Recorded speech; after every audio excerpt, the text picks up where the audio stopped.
The second you walk out the door, does your dog completely lose it, barking non-stop, destroying things, crying like you're never coming back? It breaks your heart, I know. You feel guilty leaving them, and you might think they're just acting out or being naughty. But this isn't bad behavior, it's real, painful fear for your dog. Their body and brain are so tied to yours that leaving feels like a real threat. In this video, I'll explain exactly why that happens, and I'll show you how to gently rewire their nervous system. You'll learn how to help them understand your departure and return are just two safe, normal parts of the same day. You stand at the door and you hear it. The first whimper, the scratch at the wood, the loud, desperate barking that follows you down the street. You feel that twist in your chest, that guilt that says you're letting them down. Maybe you've come home to chew chews, a torn couch, a dog who's panting and shaking like they've been through something terrible. You might have even thought, why do they do this? Don't they know I'll come back?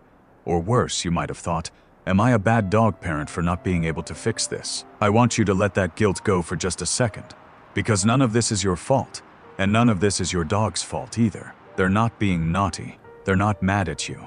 They're not acting out. They're scared. So scared their body can't hold it in. You see it in the way they pace back and forth by the door, in the way their tail tucks between their legs, their ears drop, their breath comes fast and shallow, in the way they cry, a soft, sad sound that cuts right through you. These aren't choices. These are reactions. Your dog's pain is as real as if they hurt their paw. This is their body screaming, I'm scared, I don't feel safe. Your dog's nervous system is like a little phone that's glued to yours. It's always connected, always picking up the signal of your safety. When you walk out the door, that phone loses all service. They can't connect to the one thing that makes them feel okay in the world. And so they panic. Because to them, that lost connection doesn't mean I'll be back soon. It means my safety is gone. You've probably noticed it, haven't you? Your dog follows you to the bathroom, even if it's just for a minute. They curl up at your feet while you cook or watch TV. They greet you at the door when you come home, like you've been gone for years, jumping and licking and wagging their tails so hard their whole body moves. You might have called it clingy or needy, or just part of being a dog. But it's so much more than that. That's their brain saying, you're my safety. I need to be near you to feel okay. Dogs don't have words for safe. They don't have words for love, or home, or forever. All they have is you. You are their whole world. Their safe place to sleep, their happy place to play, their calm place when the world is loud and scary. When you leave, their brain doesn't have a map for where their safety went. It just knows it's gone. And that triggers something deep inside their body, something you can't see, but you can feel. Your dog has a tiny fear button in their body. It's hidden deep down, and it only stays off when you're near. The second you walk out that door, that button gets pressed, non-stop. Their heart races. Their breathing speeds up. Their body tenses up, ready to fight or run or hide from the danger they think is coming. They can't calm down on their own. They can't turn that button off. This isn't bad behavior. This is their body trying to survive a fear it doesn't understand. This is why that guilt in your chest is so big, because you know the truth. You know you're coming back. You know the door will open again, and you'll call their name, and they'll run to you. But your dog's brain and body can't know that yet. Their whole world is in the moment, and in that moment, their safety is gone. Have you ever noticed your dog picks up on your stress before you leave? Like if you rush to grab your keys, or throw on your shoes fast, or check your bag 100 times. They start pacing faster. Their ears drop. They nudge your hand, begging for attention, like they can feel the worry in your bones. That's their nervous system sinking to yours. Your stress becomes their stress. Your hurry makes their fear worse. Because if their safety is worried, then something must be very wrong. It's easy to look at all this and think their little brain is broken, that something is wrong with them for feeling this way. But let me tell you the most important thing I'll say today. The good news is this, their nervous system isn't broken. It's not flawed. It's not broken at all. It's just learned the wrong thing. It's learned that leaving means danger, that departure means loss, that the phone will lose service and never get it back. But here's the beautiful part. Nervous systems can learn new things. Brains can change. We can teach your dog's brain the right thing gently, slowly, without scolding, without stress. We can teach them what safety really means, even when you're not in the room. This isn't about fixing a bad dog. This is about healing a scared one. This is about taking the fear button in their body and teaching it to stay off, even when the door closes. This is about rewiring their brain to know the truth you already know, that leaving isn't the end, that it's just the first half of a story that always has a happy ending. And today, I'm going to show you exactly how to do it, step by step, Gentle step by gentle step, because your dog deserves calm. And you deserve to leave the house without guilt. Because your dog deserves calm, and you deserve to leave the house without guilt. Here's the big truth no one tells you. Your dog isn't sad because you left. They're in distress because their brain makes a bad prediction. That's the twist. That's the piece of the puzzle you've been missing. Their nervous system only sees one half of the story. It sees your hand on the doorknob. It sees the door close. It sees you walk away. And it thinks, danger, safety is gone forever. It doesn't see the second half, the part where you turn the key, push the door open, and call their name. It doesn't know departure and return are two parts of the same safe event. This isn't stubbornness. This isn't anger. This isn't a dog who's acting out. This is a brain that's stuck thinking the worst will happen. Stuck in a distress cycle that it can't break on its own. And that cycle is what we're going to untangle. Together. Your dog's brain is like a kid who thinks the sun won't rise after night. They've never learned that night always leads to day. They've never learned that the dark fades and the light comes back every single time. Your job isn't to scold them for being scared of the dark. Your job isn't to tell them to just get over it.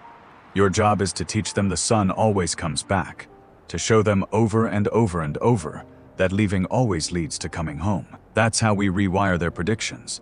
That's how we calm their nervous system. And it all starts with tiny, gentle steps. No big leaps, no harsh rules, just safety. Let us walk through these steps, slow and clear. These aren't quick fixes. These are small, steady choices that build trust in their brain. Step 1, tiny departures. Leave the room for just 10 seconds. That is it. 10 slow seconds. Then come back. Don't make a big fuss. Don't give a treat. Just walk back in like it's the most normal thing in the world, because it is. Do this a few times a day. Teach their brain, leaving means coming back fast. Leaving is safe. Step 2, desensitize the leave cues. You know the ones. Grabbing your keys, putting on your shoes, zipping your jacket. These things trigger their fear because their brain links them to you leaving. So grab your keys, hold them for 5 seconds, and put them down. Put on your shoes, tie the laces, and take them off. Repeat this until your dog doesn't react, until their tail is up, their body is loose, and they don't pace or whimper. Teach their brain. These cues don't mean danger. They just mean nothing. Step 3, add calm predictability. Pick a safe, quiet spot for them. Their bed, a crate with a soft blanket, a corner with their favorite toy. When you do your tiny departures, have them in that spot. Teach their brain. When you're gone, I have my own safe place. I don't need to panic because I'm okay right here. Step 4, slow, steady progress. Only add 5 or 10 seconds to your departures when your dog is calm.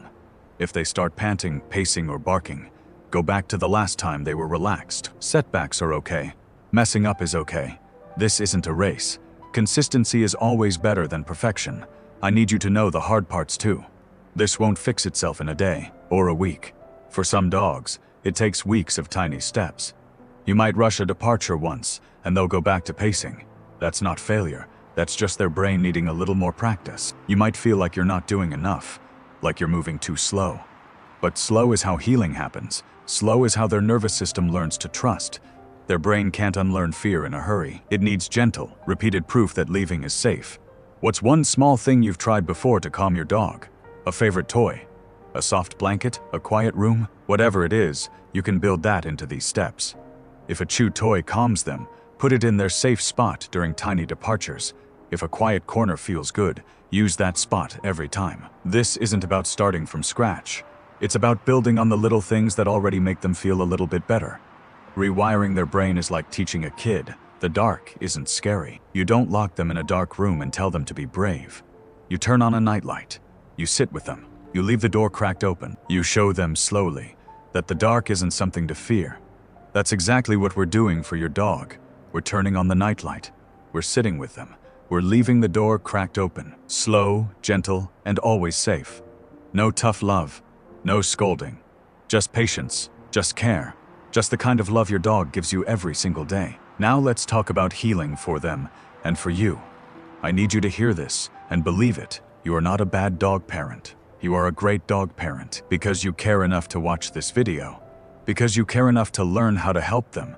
Because you feel that guilt in your chest. And that guilt isn't a flaw. It's a sign of how much you love your dog. And your dog's fear? It's not a flaw either. It's a sign they love you more than anything. That bond you have, that deep, unbreakable tie between your heart and theirs. That's your greatest strength. That's the foundation of their healing. You don't have to wait to start. You can do one small thing today, right now.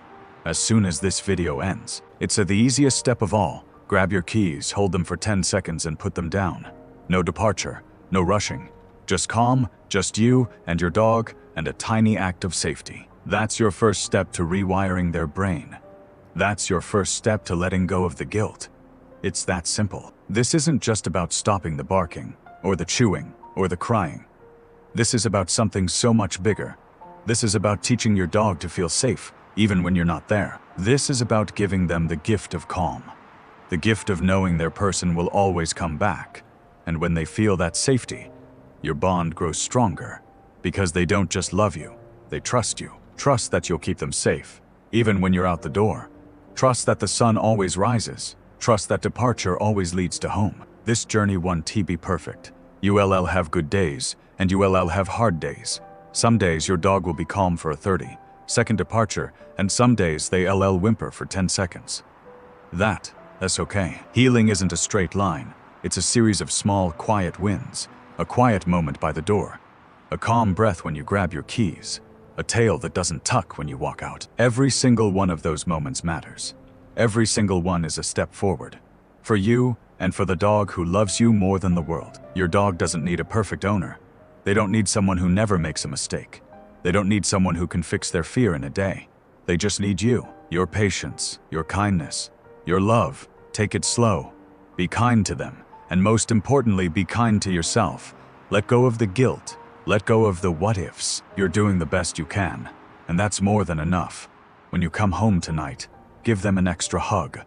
Kneel down, look them in the eyes, and tell them you're here. Because you are. You're always going to be here. And one day, their brain will learn that. Their nervous system will calm. Their fear will fade. And you'll walk out the door, and they'll curl up on their bed, and they'll wait calm, safe, and sure that their person is coming home. That's the gift you're giving them. That's the healing you're building. Thank you for loving your dog enough to fight for their calm. Thank you for being the safe place they need. I'll see you in the next video with more gentle tips for your happy, calm dog. Until then, go give your pup that extra hug. They deserve it.